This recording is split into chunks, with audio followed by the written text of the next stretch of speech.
Can the Second Amendment be diluted by the state's version of the Second Amendment? That was an argument that was made in front of the Illinois Supreme Court yesterday, and I've got your highlights here with Springfield's Morning News on 92.7 WMAY, Springfield's News and Talk.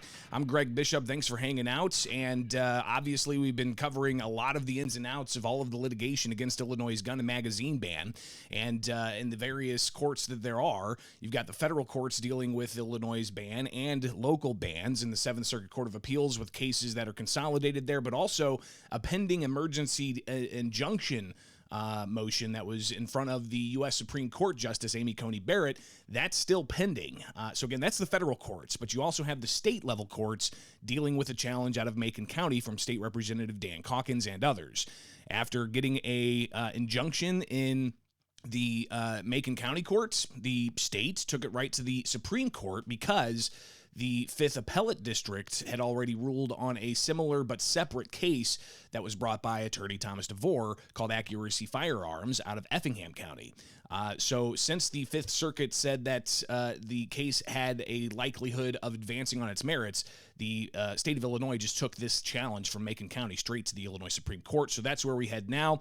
You have the Assistant Attorney General opening things up with being the defendants in this case. And here's how that played out at the court yesterday. Assistant Attorney General Lee Jonig for the defendant appellants. I want to begin by identifying the claims at issue in this appeal. The Circuit Court held that the assault weapons and large capacity magazine restrictions in the Protect Illinois Communities Act violated the equal protection and special legislation clauses of the Illinois Constitution. Those are the claims that are at issue here. So she goes on to talk with the various justices who then interjected with a lot of different questions, including, talk about, the issues that are at hand here and whether they're not similarly situated. And here is the Assistant Attorney General again in front of the Illinois Supreme Court yesterday. Groups that the plaintiffs sort of claim present an equal protection violation, and the plaintiffs are not similarly situated to either. With respect to those in the grandfather provision who already had assault weapons and large capacity magazines, the plaintiffs are not similarly situated to them, to the extent that they don't already have assault weapons, because they don't have that reliance interest that people who already had assault weapons and large capacity magazines do.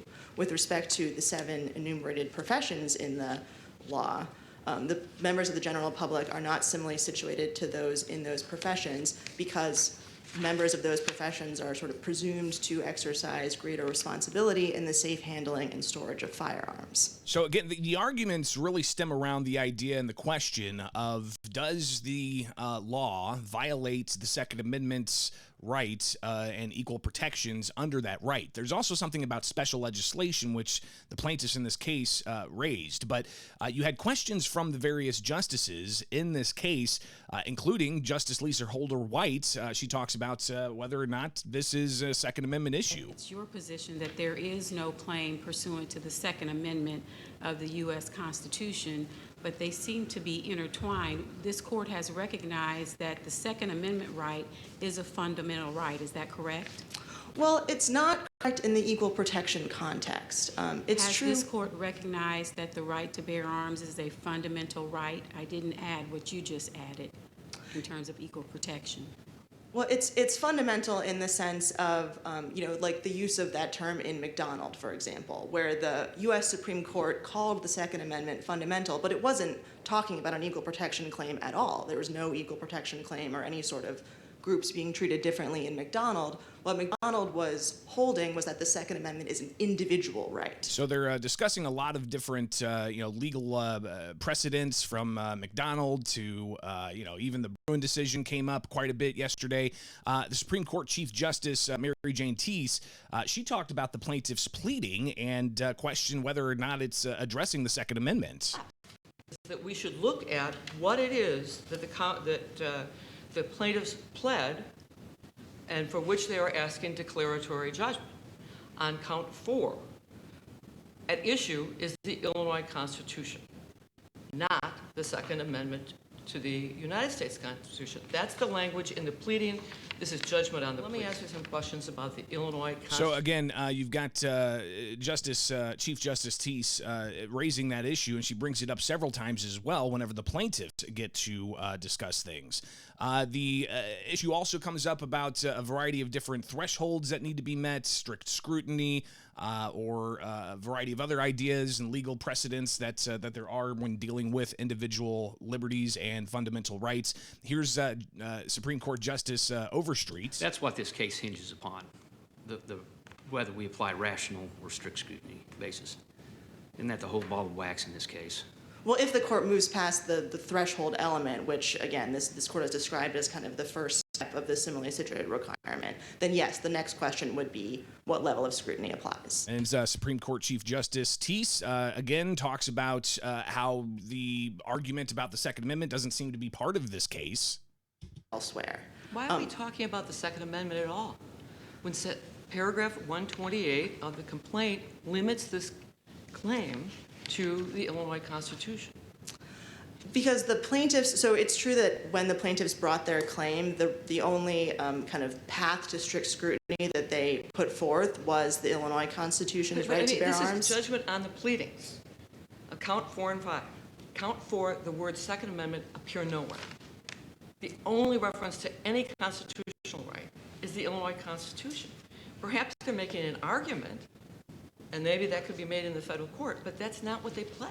So the Chief Justice there raising those concerns and reiterating that time and again, this doesn't seem to be dealing with a Second Amendment issue. More it deals with the equal protections issues and the special legislation issue. But at hand here is also how people are treated differently when it comes to this fundamental rights that the plaintiffs allege. And how, for instance, those who did have these firearms before January 10th of 2023, they're grandfathered in. They don't have to have the specialized training that the exempt individuals have, but they can keep their firearms, as opposed to somebody else in the general public who wants to get one of those semi-automatic rifles. They can't, and they're similarly situated as the general public. So that's kind of the one of the overall arguments. But on that grandfather position, here's the Assistant Attorney General.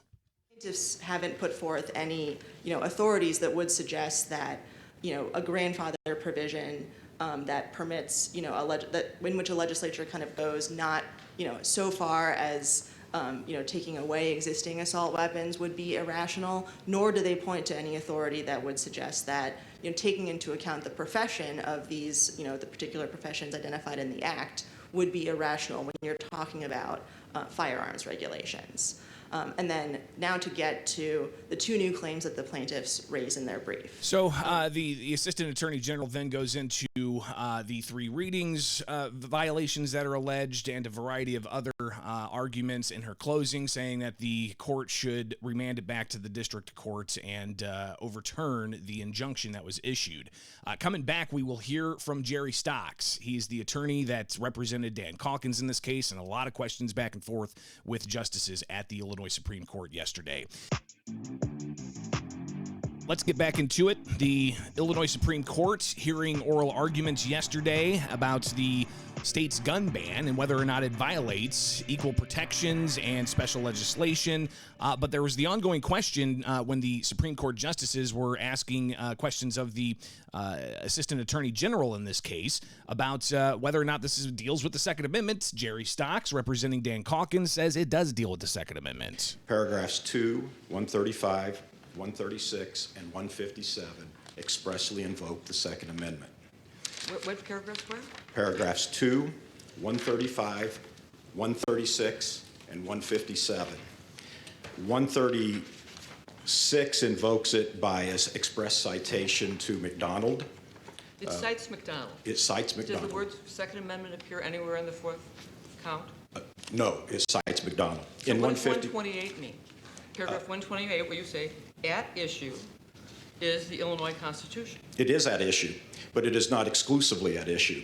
And again, this is the back and forth between Jerry Stocks and the Chief Justice, Mary Jane Teese, and the back and forth continued about, the courts and what kind of rulings they're looking at here. The economic franchise and gun commerce. I also So in count 5, you no longer are talking about the broad idea of the rights to sell guns. What are you talking about in count 5? Not true. I incorporate the entirety of count 4 into count 5 because equal protection and special legislation overlap, say they're not coterminous because of the applicability of can we write a general law would be the additional element to a special legislation challenge. But every fact that is in the equal protection cause of action, every last one of those facts is included in the special legislation.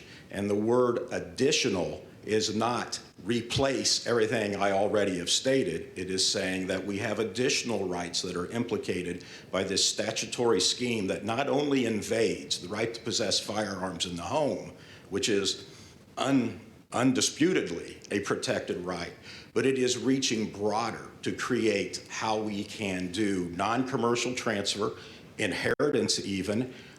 It is permeating a whole range of transactions in a patchwork manner. So Tease goes on to talk about questions around what is the similar groups that are impacted here from the law being enacted. What is the similarly situated group in count 5? Can you be precise as to that? The similarly situated group that is common to everyone is that they all have the fundamental individual right to keep and bear arms. And at its least disputed, they have that fundamental individual right to keep and bear arms in their home for confrontation and self-defense. So Stocks then gets questions from several other Supreme Court justices, including Elizabeth Rochford, who, again, is one of the 2 Supreme Court justices that got $1 million from Governor J.B. Pritzker when they were running for the office. Rochford declined to recuse herself. She was on the bench yesterday, as was Mary O'Brien. Mary O'Brien didn't ask any questions, but Justice Rochford asked several questions of Attorney Stocks. You agree that a threshold consideration for this court is whether or not the parties are similarly situated. Do you agree with that? There's a threshold before that, but I believe the first question presented is, does the Second Amendment or Article 1, Section 22, which we cannot dilute with the Illinois Constitution, the federal Constitution as to the Second Amendment, would it tolerate either the prohibitions or the regulations that we have? If the answer is no to that question, this case is over. Then Rochford continues that line of questioning about similarly situated individuals, but how there are those who could be exempt from having to comply with the gun ban. Here's that question and answer amongst Rochford and Stocks. In this statute, there are 7 categories of exempted individuals, all of whom must undergo training to maintain their exempt status. And the plaintiff, in this case, the plaintiffs, you're saying, well, they have FOID cards, correct? They have the right to bear arms for self-defense in the home. The FOID card doesn't give them that right. The FOID card is just a mechanism by which the state can assure that they're not otherwise disqualified. And Rochford then continues her line of questioning about how these individuals who are treated differently are similar with Stocks' arguments. But how are these plaintiffs similarly situated to the exempt individuals? They all have FOID cards. They all have the Second Amendment right to keep and bear arms in their home. And Bruin has even gone, and Caetano has gone farther to say that that right of confrontation may extend beyond the home. But for purposes of this case and the arguments below, we are out to protect where they are all similarly situated to have Second Amendment or Article 1, Section 22 rights in their home, which is the right to keep and bear arms of common use. Justice Tease continues her line of questioning with Jerry Stocks having to respond to some of the questions time and again from justices. It was full. His section of time was full of all kinds of questions instead of him just merely presenting the arguments. But here's the Chief Justice. You say we start with the right. Whether it's the Second Amendment right or the Illinois Constitution, we start with the right and not the sections of the Illinois Constitution about equal protection and special legislation. We don't look at that until we start with what is the right, correct? True. That's what you say. All right. Has the United States Supreme Court or any court of appeals across this country said that there is a constitutional right to keep and bear assault weapons? The 3 cases have been handguns. However, we'll go to Heller, McDonald, and Bruin, and Caetano, those 4 cases. But they say that the right to bear arms is applicable, as we have in our brief, to bearable arms of common use. So we have to decide that huge question first before we get to special legislation or equal protection? No, because we are here on a pleading that they demurred to, where those are the allegations. Those facts are established in this case. That is what is, as we've come through and wondered, why have they decided to defend in the manner they've defended? So Stocks then continues on to go right to his arguments in this case. Here is Jerry Stocks getting close to his allotted time in front of the Illinois Supreme Court yesterday. We do not advocate, nor do we believe that the Second Amendment tolerates in any manner these prohibitions of assault weapons based on the mere fortuity of when you may acquire them. But setting that aside, if everyone would have to regulate their firearm because of the purpose that we want to keep track of where those arms are, equal protection requires that that fundamental individual right be applied to all citizens the same, because it is an individual right. It is not a status of employment. It is not a special immunity or benefit. I mean, these are criminal statutes, and we're immunizing folks that have absolutely no difference in the enjoyment of the Second Amendment or the enjoyment of Article 1, Section 22, whichever prism we want to view this, than anyone else. But we are creating winners and losers in special legislation when, if the Second Amendment tolerates that type of prohibition or regulation at all, it should be by general law, which walks right into the special legislation prohibition, Article 4, Section 13, which was not part of accuracy firearms. So Stocks, he is then asked more questions from Elizabeth Rochford during yesterday's oral arguments. The special legislation clause prohibits an arbitrary classification. And in this case, the classification is based on the training of the exempt individuals, and that they continue to maintain that training while they maintain their exempt status, as opposed to just everyone else. Is that an arbitrary? It is arbitrary because consider this. A military veteran is trained, but he can't have that weapon to protect his family at home. A security guard may or may not be trained, but he has it only while he works. Heller and McDonald both say the Second Amendment elevates above all interests. It's not tolerating interest for a police officer, interest for a security guard, interest for a prison warden, interest for whatever, or here, the most glaring offense, for the grandfathered. There is no reason to conclude, but on an arbitrary basis, that the grandfathered are any better trained or safer than those that would acquire the weapon later on. And then Stocks gets some questions from Illinois Supreme Court Justice Lisa Holder White, and here's that exchange. And so you rely on Bruin, and so the first step is we have to determine whether or not the Second Amendment's plain text covers the individual conduct. So having this weapon, having this ammunition. There's a presumption, correct, under the Constitution that it does cover that.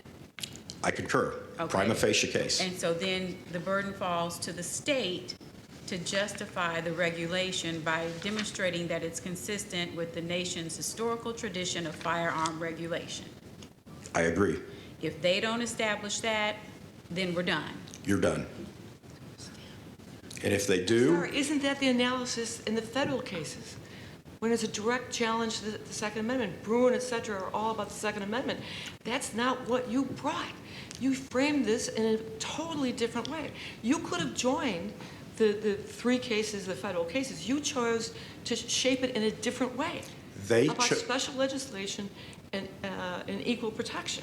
A much different analysis. It is not. What you cannot even begin to address the grounds that are in this complaint without addressing and finding what the Second Amendment says in this case, on both ends. So have you been arguing all the way through that the burden is on the state to come forward with historical analog?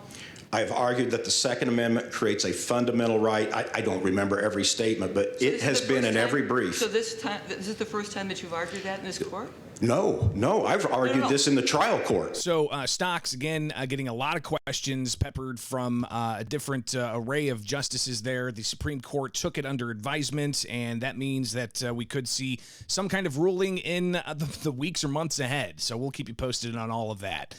Hey, stay tuned.